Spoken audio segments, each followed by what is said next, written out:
Anantakoti Vaishnavrinda Cha Nitya Gaura Premanande Hari Hari Bol.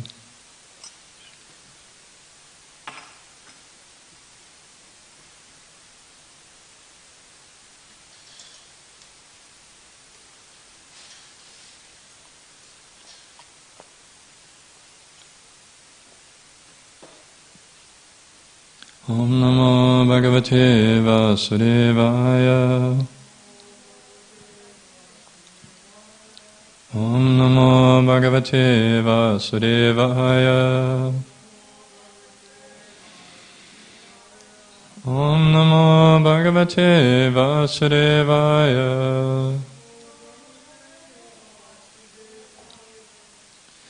Hare Krishna, today we are reading Canto 3, Chapter 10. Text 1, and so we're going to read several verses because they're short purport and no purport at the beginning. So, text 1. Vidura vacha antarhite bhagavati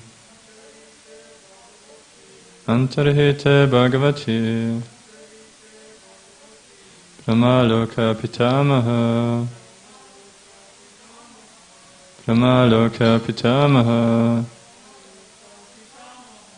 Prachasasarcha Katita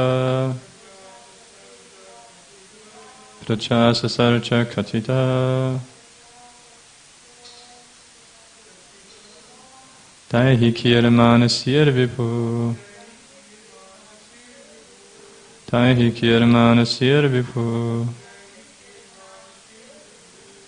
Vidura vacha Antarite Bhagavati Pramaloka Pitamaha Prachasasarcha Katita Taihi Kirmanasir Vibhu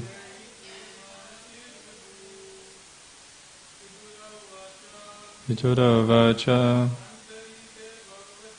Antarite Bhagavati Pramaloka Pitamaha Prachasasarcha Katita Tahi Kirmanasir Vibhu Vidura vacha Antarhita Bhagavati Pramaloka Pitamaha Prachasasarcha Katita Tahi Kirmanasir Vibhu. Word to word, Vidura vacha. Sri Vidura said, Antarhite, after the disappearance, Bhagavati, of the personality of Godhead, Brahma, the first created living being, Loka Pitamaha, the grandfather of all planetary inhabitants,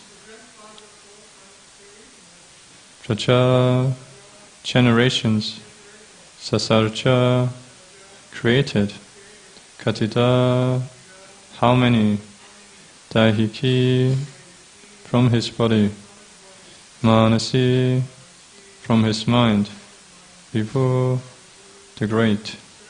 Translation. Sri Vidura said, O great sage, please let me know how Brahma, the grandfather of the planetary inhabitants, created the bodies of the living entities from his own body and mind after the disappearance of the Supreme Personality of Godhead. So text 2. Yechame Bhagavan Prishta Stvayartha Bahuvittama Tan Vadasvanu Purvyena Chindina Sarvasamshayan. Translation of Prabhupada was Divine Grace of Bhagavan, the Bhaktivedanta Swami Srila Prabhupada Ki Jai. O greatly learned one, kindly eradicate all my doubts and let me know of all that I have inquired from you from the beginning to the end. Purport. Vidura asked all relevant questions of Maitreya because he knew well that Maitreya was the right person to reply to all the points of his inquiries. One must be confident about the qualifications of his teacher and should not approach a layman for replies to specific spiritual inquiries. Such inquiries, when replied to with imaginative answers by the teacher, I program for wasting time. So text 3. Sutta vaja ivam sanchoditastena kshatra kaushara virmani prita pratyahatam prashnan ridistana tabarkava. Sutta Goswami said, O son of Prigu, the great sage Maitreya Muni, thus hearing from Vidura, felt very much enlivened. Everything was in his heart, and thus he began to reply to the questions one after another. Purport. The phrase Sutta Vacha, Sutta Goswami said, appears to indicate a break in the discourse between Maharaj Parikshit and Shukadeva Goswami. While Shukadeva Goswami was speaking to Maharaj Parikshit, Sutta Goswami was only one member of a large audience. But Sutta Goswami was speaking to the sages of Naimisharanya, headed by the sage Shonaka, a descendant of Shukadeva Goswami. This, however, does not make any substantial difference in the topics under discussion. Text 4. Maitreya vacha virincha pitata chakre divyam varsha shatam tapa atmani atmanam avishya yataha bhagavan achaha. The greatly learned sage Maitreya said, O Vidura, Brahma thus engaged himself in penances for 100 celestial years, as advised by the personality of Godhead, and applied himself in devotional service to the Lord. Purport. That Brahma engaged himself for the personality of Godhead Narayana means that he engaged himself in the service of the Lord. That is the highest penance one can perform for any number of years. There is no retirement from such service, which is eternal and ever encouraging. Text 5. Tadvidokyabcha sambhuto vayuna yadadishtitaha padmam ambascha tatkala krita viryena kampitam. Thereafter Brahma saw that both the lotus on which he was situated and the water on which the lotus was growing were trembling due to a strong, violent wind. Purport. The material world is called illusory because it is a place of forgetfulness of the transcendental service of the Lord. Thus, one engaged in the Lord's devotional service in the material world may sometimes be very much disturbed by awkward circumstances. There is a declaration of war between the two parties, the illusory energy and the devotee, and sometimes the weak devotees fall victim to the onslaught of the powerful illusory energy. Lord Brahma, however, was sufficiently strong by the causeless mercy of the Lord, and he could not be victimized by the material energy, although it gave him cause for anxiety when it managed to totter the existence of his position. Om Jnanatim Vrandasya Gananchana Shalakshaya Chakshuram Militam Yena Tasmai Shri Gurave Namaha Shri Chaitanya Manopishtam Stapitam Yena Bhutale Svayam Rupa Garamayam Dadate Svaparantikam Vandeham Shri Guru Shri Uttaparikamalam Shri Gurun Vaishnavamscha Shri Rupam Sakrachatam Sahagana Raghunathan Vitam Tam Sachivam Sadvetam Savadutam Parichana Saitam Krishna Chaitanya Devam Shri Radha Krishna Padan Sahagana Lalita Shri Vishakhan Vitamshta He Krishna Karuna Sindhu Dina Bandha Jagatpate Gopesha Gopika Kanta Radha Kanta Namostate Tapta Kanchana Gauranga Radhe Vrindavaneshwari Rishabhanu Satedevi Pranamami Hare Priya Mancha Kalpatarubhascha Kripa Sindhya Bhavaja Patitanam Pavanebhya Vaishnavebhya Namo Namaha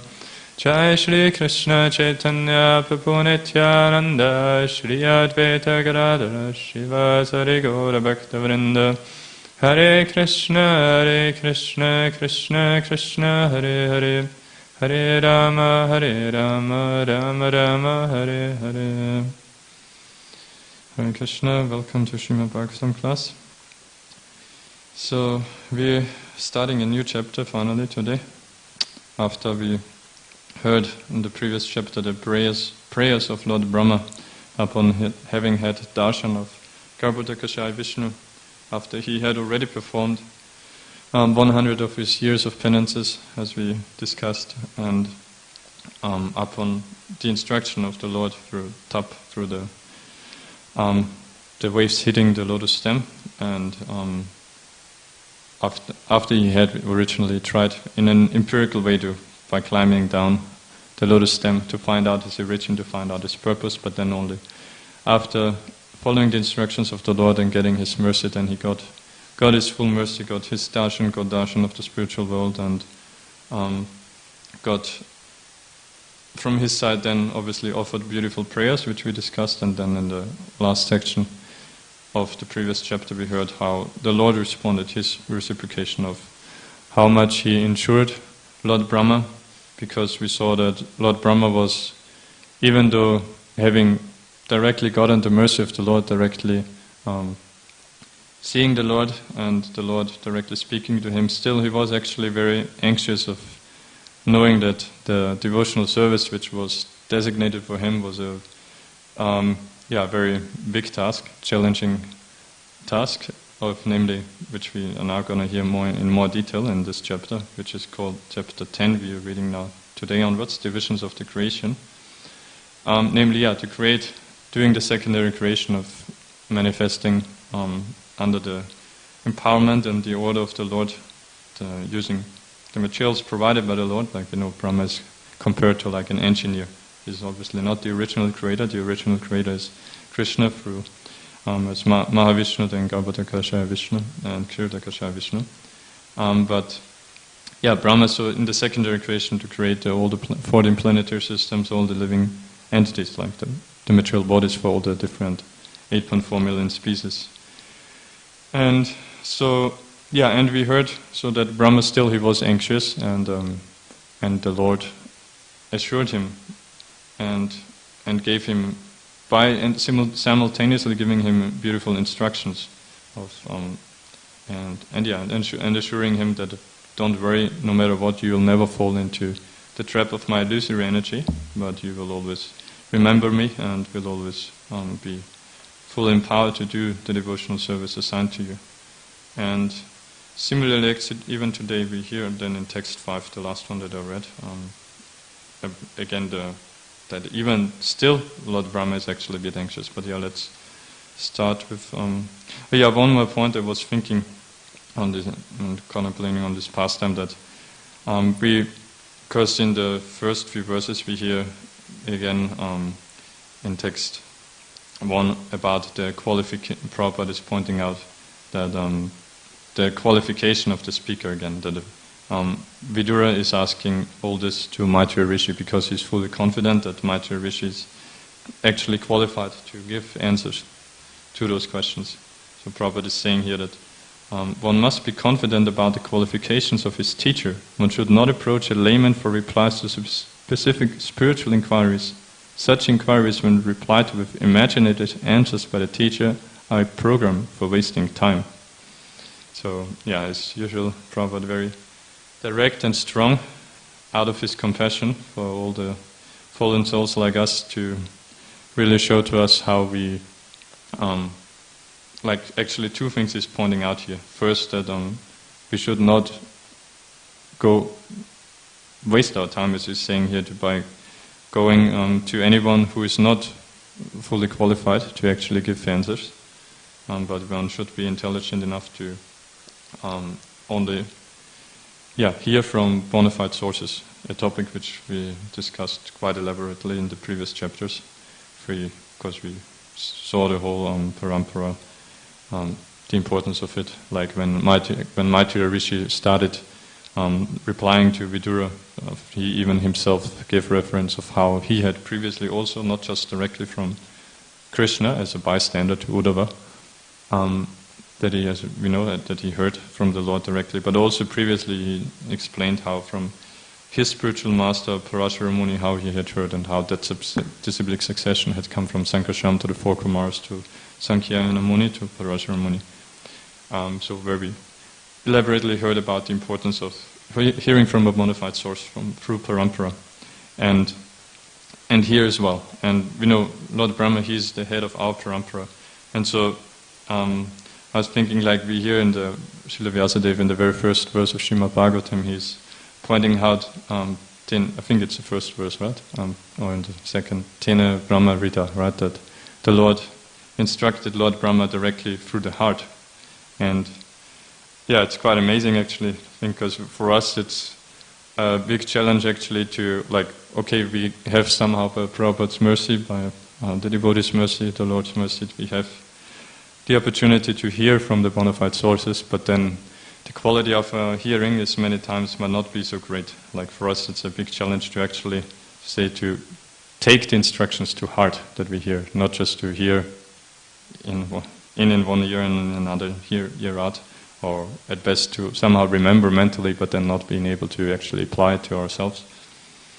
So for us, it's important to always try to take what we hear to our heart, which means to know that we are the most dependent on all those instructions, on all this transcendental knowledge, to actually being in a fallen condition, to actually reawaken our original love for Shri Radha Gopinath. And this means that we have to always know ourselves that yes, we are full of faults, and all of that is meant to direct us to improve in our devotional service and in our attitude and everything. But here with Lord Brahma, we hear that he, what to speak of taking to heart, he directly from the heart, from within the heart, he was instructed by Krishna. So that shows us also some of his stature of being the head of our parampara. Of course, we even hear that in Krishna book, that even throughout in later pastimes, the Lord, that's the general way how he instructs Lord Brahma. And when the demigods are in great distress, then they approach Lord Brahma, and Lord Brahma takes them to the shore of the Milk Ocean, where they know that on the other side in Shvetadvip that Kshirodakashayi Vishnu is residing, and so they offer their prayers, and then Lord Brahma goes into meditation and he gets the instructions from the Lord. But there he actually doesn't get to see the Lord. But here we saw how he did see the Lord and even the spiritual world. And yeah, and so that was the first thing here in text 1, how the qualification of Maitreya Muni is pointed out. And Prabhupada, the other point he's saying here, that when such inquiries, on the other hand, when the speaker is not bona fide, then such inquiries, when replied to with imaginative answers by the teacher, are programmed for wasting time. So, and obviously, as we discussed, it's, yes, if you sit and hear from someone who is not fully bona fide, then you're wasting time. Actually, worse than that, we know in Sri Chaitanya Mahaprabhu is very heavy on that also, that especially in terms of Mayavad, if there's any tendencies towards Mayavad philosophy, then he condemns that very much, that we should be very careful. Like, yeah, I heard that, I think, just recently from Srila Prabhupada also, that he's, like, the language how he's using it is always so brilliant. Like, he's saying at one point that, yeah, we should be very careful to avoid hearing from such other sources. Because the language usually we say to avoid, some, or rather to be very careful to do something, but then to be very, very careful to avoid. That sounds kind of contradictory, but it shows that no, we shouldn't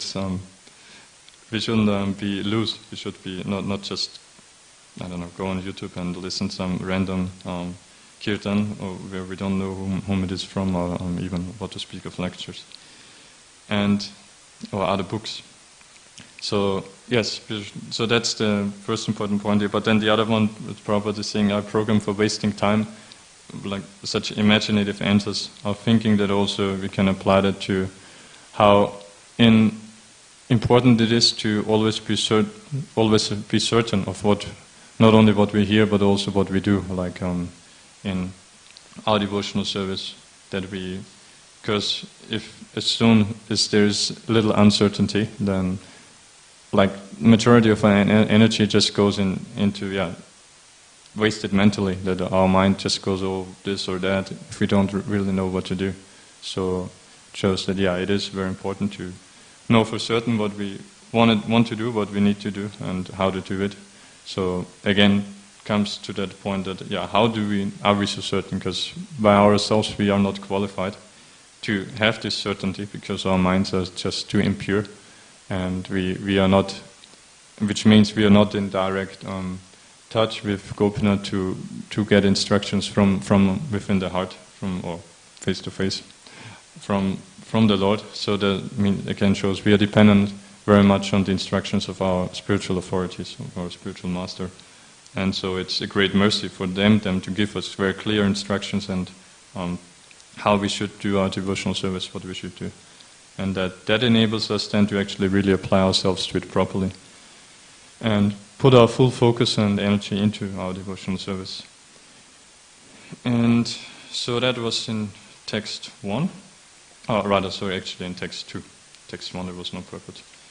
But so in text 3, Srila Prabhupada is just pointing out here that because it seems surprising that we hear Sutta Uvacha out of flow.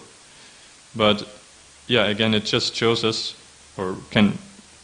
shows us a reminder of that Srimad Bhagavatam. It's not just one spoken by one person to the other how we hear it, but it's multi-level. And the level that we hear it from for generally is between Shukadeva Goswami and Maharaj Parikshit, as we know, but actually there's one level even outside of that, and that is what is pointed out here of Sutta Uvacha, that Sutta Goswami, who had heard from Shukadeva Goswami as well, is speaking to the sages of Naimisharanya, and then he then zooms in here because. So we have to be aware of that, otherwise it might seem confusing, because in that case he doesn't go back to Sutta Goswami doesn't say then that Shukadeva Goswami said, but he directly zooms into the next verse 4 is Maitreya Rishi said, Maitreya Uvacha. Like most of us we would have awareness of that, but again shows how much mercy comes through Srimad Bhagavatam, is one reason being that it's spoken by so many devotees. And we know that, as in the very beginning of Srimad Bhagavatam, Srila Vyasadeva is pointing out that increases the nectar, increases the mercy, being touched by the lips of Shukadeva Goswami, who is originally a parrot in the spiritual world. And where he gives the comparison there with a parrot. Starting to eat a fruit, then apparently it becomes even more sweet. So, we see that throughout Srimad Bhagavatam. And so in text 4 then, it's pointed out that again actually, Brahma engaged himself in penances for 100 celestial years, as advised by the personality of Godhead, and applied himself in devotional service to the Lord. And in the short purport, Prabhupada is very beautifully pointing out that here, first of all, that we should never mistake Lord Brahma's penance as being comparable to penance in general we hear in Vedic culture, because we know there's many verses where it's said that actually by no processes, obviously not by any ordinary karma, not by charity, and not even by penance, which is much more difficult compared to the other things, can one achieve the mercy of the Lord alone. But so that's why Prabhupada is pointing out here again that this penance of Lord Brahma is not the mundane penance, but it is as advised directly by the Lord, and thus it is as a devotional service. And the last sentence that Prabhupada is writing here is very powerful, beautiful. Again, I will read again. So he's saying that there is, because on the point that in the text here, text 4, we hear how Lord Brahma again, for another 100 celestial years he's doing that, for us inconceivable amount of time. And so that's why Prabhupada is saying here that there is no retirement from such service which is eternal and ever encouraging. So in this one sentence there's a few beautiful points. So one is there's no retirement from such service. So, in contrast to the conception of Mayavadis, for example, they also sometimes engage in current devotional service because they realize, okay, there's some value in it to get some spiritual realization, but then their misconception is that obviously that would not be the constitutional position of the living entity to eternally engage in devotional service, but they think it as a time-serving activity to ultimately merge into Brahman. And but obviously we know that's not the proper conception, rather it is Surupana Vyavastihi, that is how we eternally situated as pure spirit souls, engaging in the Lord's devotional service. And so there's no retirement. Also we heard rather recently, I think, was it Bhavi Bhushanpu or Ganeshambhu, told about, I think there was one time a disciple of Srila Prabhupada who, I can't remember the details properly, but the main point here goes very nicely with that as well, that he was telling Srila Prabhupada that, oh, this service, it's just too difficult, I can't continue it anymore, please give me some other service. Sorry, I have to resign from this post. And what was Srila Prabhupada's response? He said, in devotional service there's no such thing as resignation, as resigning from service. That's not that's just not how it works. As soon as you surrender to Krishna, surrender to the spiritual master, means you don't give up. You never give up to try at least fully to fulfill the instructions of the spiritual master. So again, there is no retirement. Of course, we may face difficulties, and then we have to raise to our authorities and ask for advice what we can do about it. And they will obviously won't say, oh, if they see you actually struggle, you have to continue just the way it is. You will get help, but from attitude, can't be that, no, I just want to give it up, I don't want to have anything to do with it. That should never be the case. So, no retirement from such service, which is eternal and ever encouraging. So eternal, we already discussed, because devotional service, as Prabhupada so many times says, that's what we are going to do all our life, and not all of our rest of our existence, which is like my Guru Maharaj, His Holiness Dimrita Swami Maharaj, he actually discussed that also quite elaborately in several classes about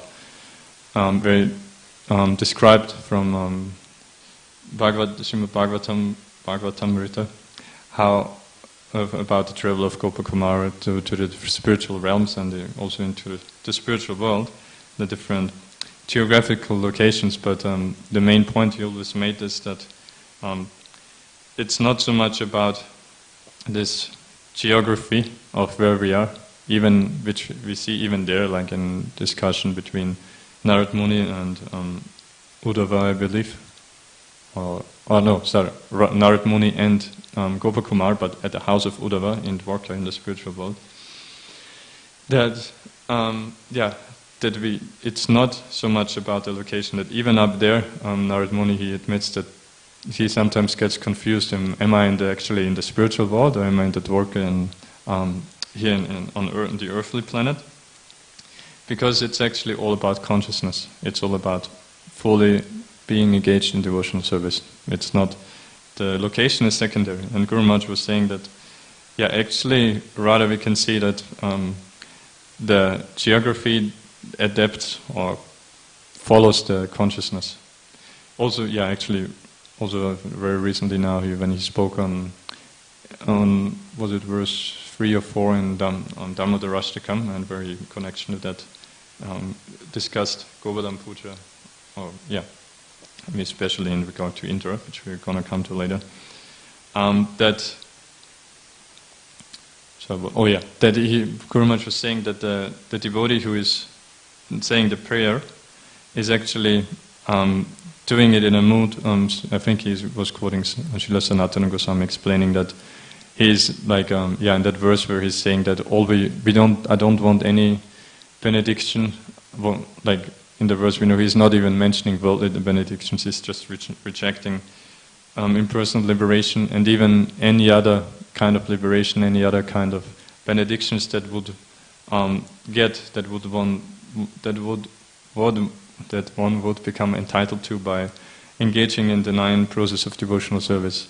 The devotee there is saying, I don't want any of that. And then Sanatana Goswami is saying that, okay, then the Lord might say, okay, but at least are you satisfied if I show you my darshan as Lord Narayan? And the devotee answers to that, no, I don't even want to have the darshan of Lord Narayan. No, all I want is Gopala Balam. I want to see Lord Krishna in his childhood form there as Gopal. So and Guru Maharaj, the point here that he was making is that this shows that actually the devotee there is in full, even though offering the prayer like here on the earthly planet, he's fully in the consciousness of, like his mood is that, no, I don't even want to see Lord Narayan, I only want to see Gopal. And that's how we, here in Vrindavan, how we think, how our mood is, that's how we are at. So his mood is that I'm in Vrindavan, and yeah, that's how we think, that's how we feel. And again, showing that it's about consciousness, that's much more important than geography. And so, yes, so that's in the aspect of devotional service being eternal. And the last point Prabhupada is saying, and ever encouraging. So, yeah, like we can, which in this pastime is quite obvious that it has to be, because otherwise how is it possible for someone to perform penances for such a long time, like Lord Brahma initially, for 100 of like his whole lifespan, which is actually like 100 of his years, which is, 311 trillion and 40 billion years of our earthly years. So, yeah, completely inconceivable for us. And there we know at the beginning it was only him, and initially when he did, not what we are talking about now, but before that, when he did that penance for 100 of his years, he didn't even see the Lord by that time. All he saw was the lotus where he was born at, and the stem reaching down for some distance, and the water, and in darkness. So imagine like how encouraging that environment is. You're all by yourself, you don't know what's going on, and then okay, you hear the sound and you're so intelligent that you figure out, okay, tap, this means yeah, I should engage in meditation here.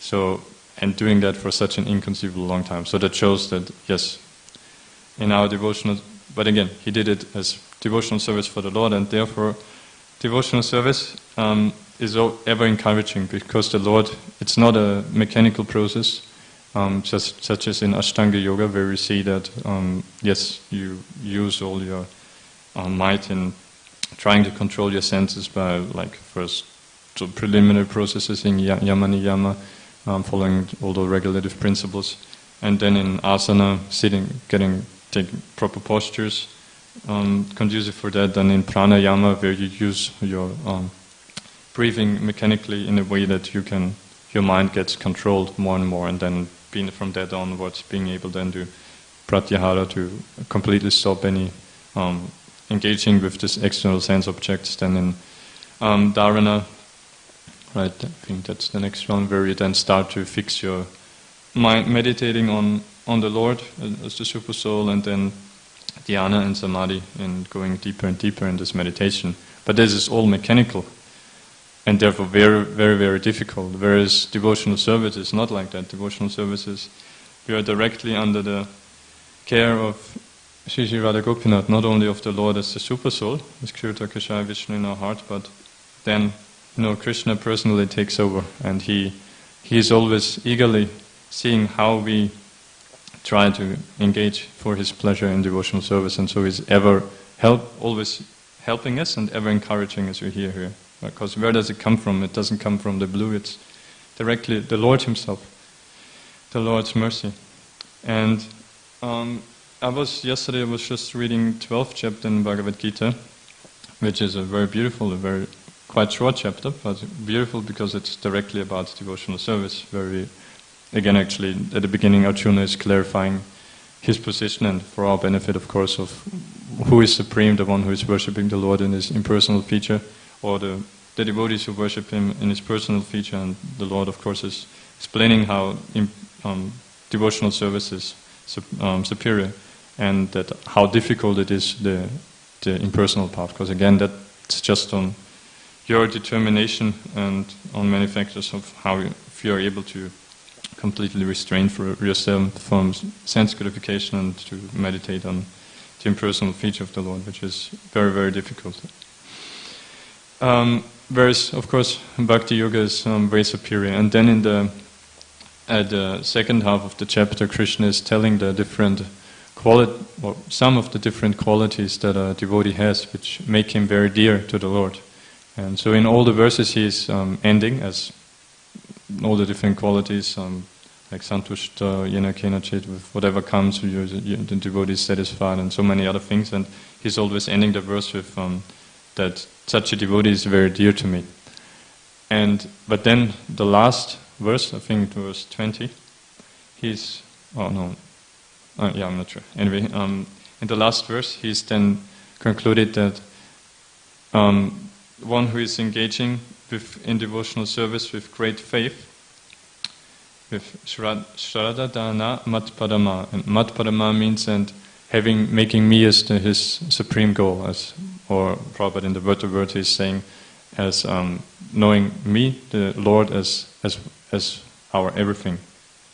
So such a devotee, then Krishna is saying, is Ativa Priya, is very, very dear to me. So we chose, and again, sorry, first coming in the beginning of that verse, he's saying Dharmamritam, which means Prabhupada is saying, explaining the purport then that Dharma we know is religion, or our activity, eternal occupation, and Amritam means eternal or deathless. So Prabhupada is explaining it's the religion of eternal engagement. So again, showing to what Prabhupada is saying, the purport here that devotional service is eternal. And but so coming back to the point of why Krishna is saying Ativa Priya, that very, very dear, such a devotee who does it with great faith and knowing me to be his everything. Because that also, and why he's concluding like that, because by that he's showing that all the other qualities which are for us, far out, like most of them, it's like we think, well, how could I develop those qualities? But in that way, Krishna is encouraging us, showing that if you simply faithfully engage in devotional service, making me your ultimate goal, your only real goal, then don't worry, then you will get purified and you will automatically develop all those qualities which are required of a devotee to have. Like Prabhupada is explaining there in the purpose that, yes, on the one hand, as a devotee we should see that if we shouldn't consider ourselves great devotees if we don't have those qualities, like a devotee has to have those qualities, and at the same time, on the other hand, what I've said here, that but we don't have to endeavor extraneously to develop them, but if we faithfully follow the instructions of our spiritual master, engage in devotional service, then we will gradually develop those qualities. So, and now let's move on to text 5, which is the last one we read here, where the text is that thereafter Brahma saw that both the lotus on which he was situated and the water in which the lotus was growing were trembling due to a strong, violent wind. And Prabhupada is explaining here how that, again, coming to that Lord Brahma, we know he got, like especially now we heard even at the end of the chapter, he got all personal reassurance of the Lord, of his success, and yet here again we see that actually Brahma was anxious. Prabhupada is explaining here, he's saying that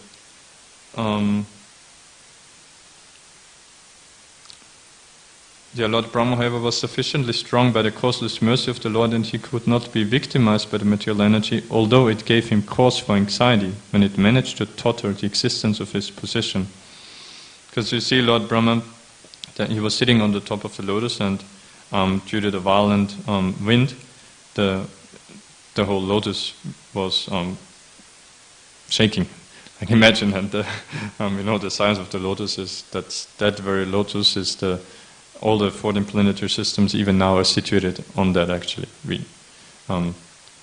It's Prabhupada somewhere in Bhagavatam explains that actually it's supported, all the 40 planetary systems are still supported by that lotus stem, which came from Gaubataka Vishnu.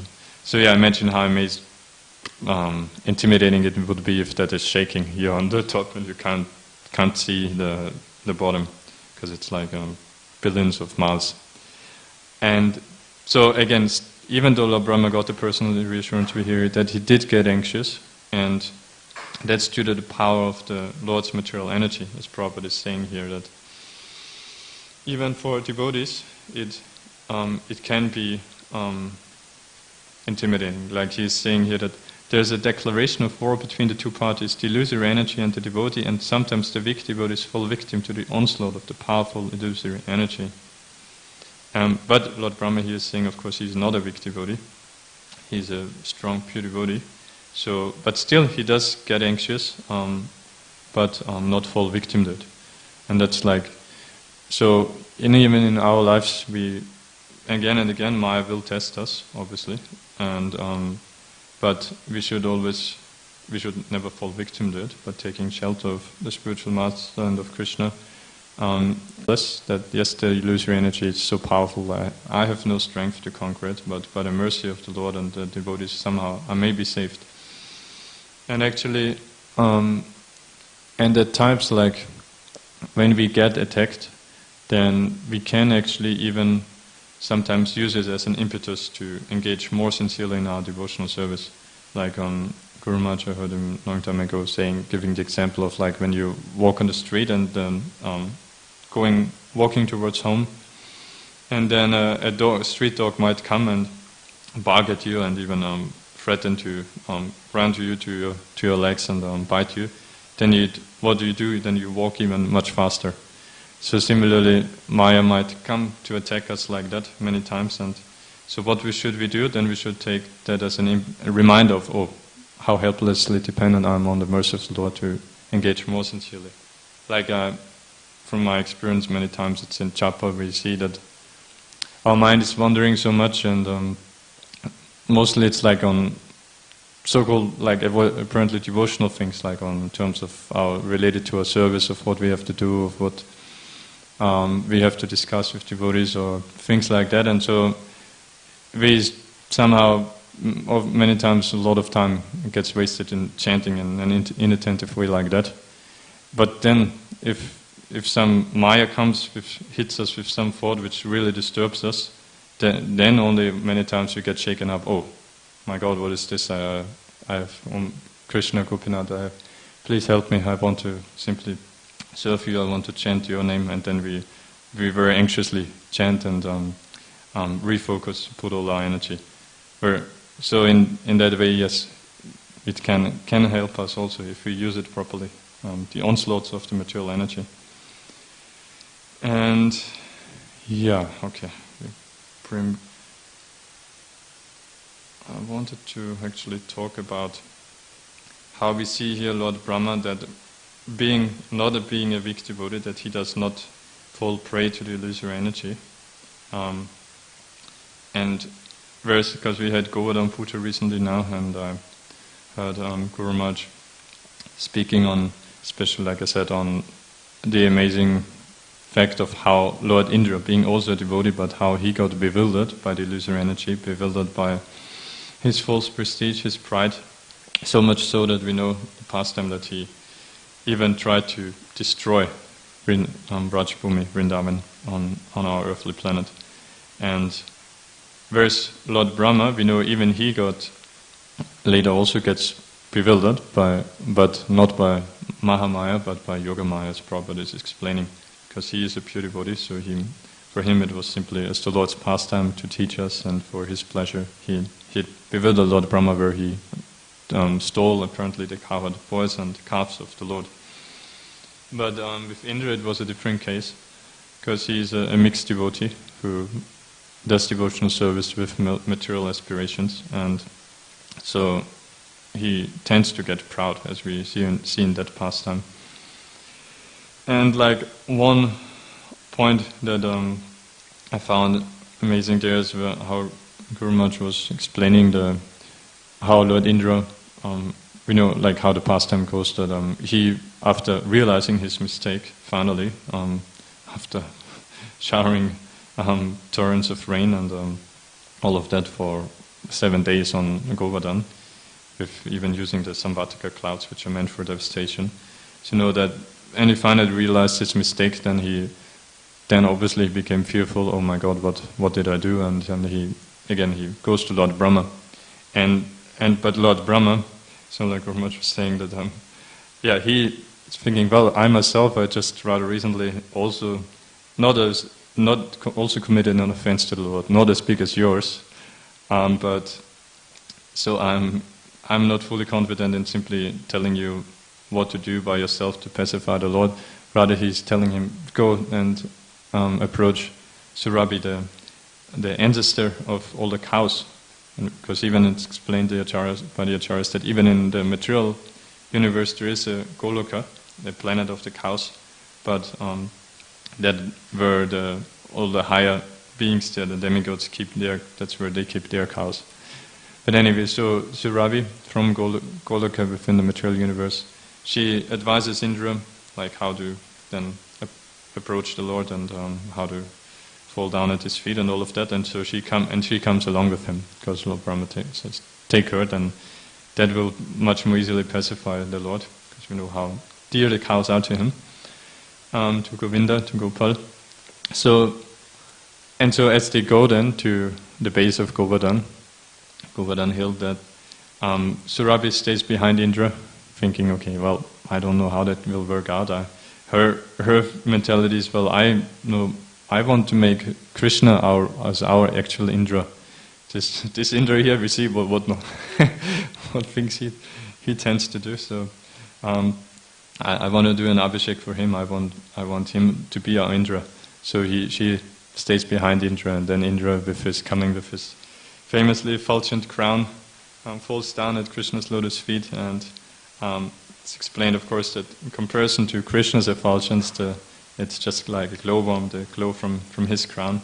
And then he offers his prayers. But what the acharyas explain there, interestingly, even though the prayers are so beautiful, brilliant, explaining the Lord's tattva, how he is fully transcendental, can never be contaminated by the modes, and therefore by any things like anger.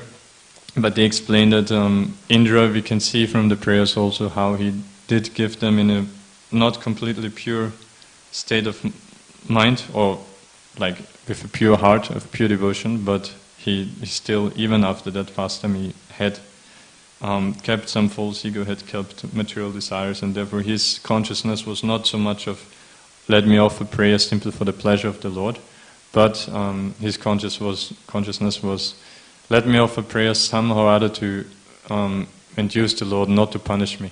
I don't want to be punished. Like Prabhupada was saying, you see that like a small child, and they do some mischief, and then all they are worried about is, I don't want to get punished. And actually we see that even in Damodar Lila, in the perfection by Krishna, how he anxiously is submitting to Mother Yashoda that, oh please, don't beat me with the stick, just put the stick down. So, but of course he does that in transcendental perfection, but as a pastime. But Indra does it actually out of material fear, and out of fear of losing his position, losing his prestige. So he's offering these prayers in a way that he hints always to the Lord that why he should not punish him. Like that, yes, you are completely transcendental, you're never contaminated by material anger or anything like that. So yeah, please don't be angry with me. Or then he presents himself that, yeah, I'm such a fool, and again, yeah, seems you're very humble, but then he says that in contrast to you're like the spiritual master, like a father. So it's up to your prerogative that you can punish your dependents, but understand that I'm such a fool. So like Guru Maharaj is saying, it's like saying that, well, I'm so dull, so there's actually no, even if you punish me, it won't do any good, so don't punish me. So like that. And so the last point I wanted to make of that was that we see, so his whole consciousness is not to that, okay, I want to, even though like he is praying to Krishna that, yes, please bless me that I may never again become polluted by such mentality and commit such an offense. But then we might think, well, he's offering begging the Lord directly like that, and then still he apparently didn't get the blessing, because later we know that he did commit an offense again. He did when Krishna went with Satyabhama up to the heavenly planets to give back the earrings of Aditi, the umbrella of Varuna, and the golden peak of Mandar mountain. That upon Indra's request, and still when he took the tree for Satyabhama, the Parachata flower tree, that Indra waged war against Krishna. So we see, yes, he did fall back. And that is because even at that time, he was not pure in heart. His intention was not to just become a pure devotee, but he wanted to desperately hold on to his material position, and so he was extremely humiliated and devastated, realizing his great mistake, but unfortunately it didn't really make him fully humble.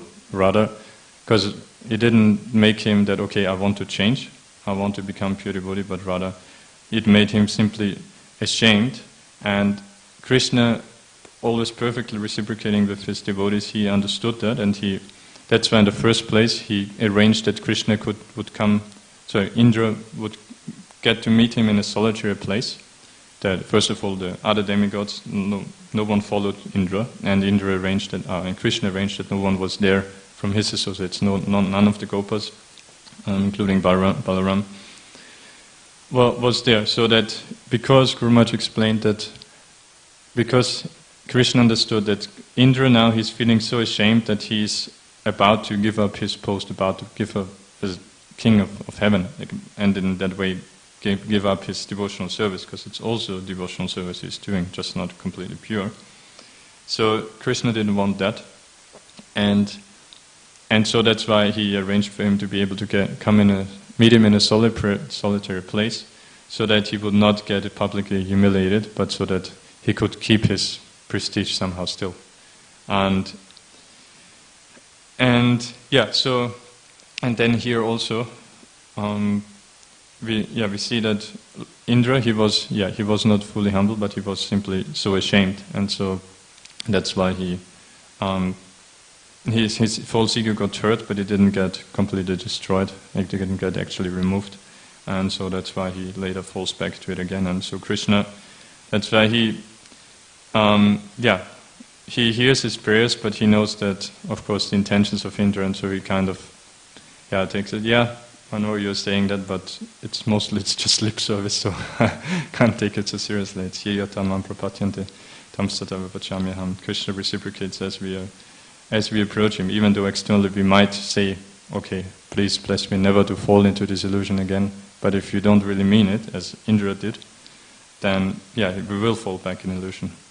And so that shows Krishna's perfect reciprocation, and how important it is from our side to be sincere and not to rely on just, yes, bhakti, the process is perfect, but what's most important, as we discussed previously, is consciousness. It's all about consciousness, and so that's always our responsibility to apply ourselves as sincerely as we can to this process. Then it will fully give the full benefit of reviving our eternal love for Shri Shri Radha Gopinath. Okay, we'll end here. Any questions or comments? Yes, Mataji.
Yeah, like I said, that's why the Lord uses even His pure devotees who don't fall prey to the illusory energy, such as Lord Brahma and Lord Shiva. He uses even them to show us how powerful His illusory energy is. Although, as Prabhupada is explaining, they don't fall prey to Mahamaya. They act under Yoga Maya. The Lord arranges for those apparent illusory experiences that they have, like Lord Brahma running after his daughter, or Lord Shiva running after Mohini Murti. But that's just to show again how careful we fallen souls have to be about dealing with the Lord's illusory energy, how dependent we are on the Lord's mercy. Okay, thank you. Yes, Prabhu. Krishna.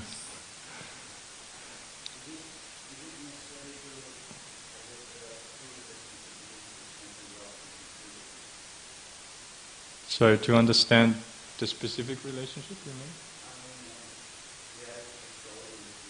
mean? Yeah.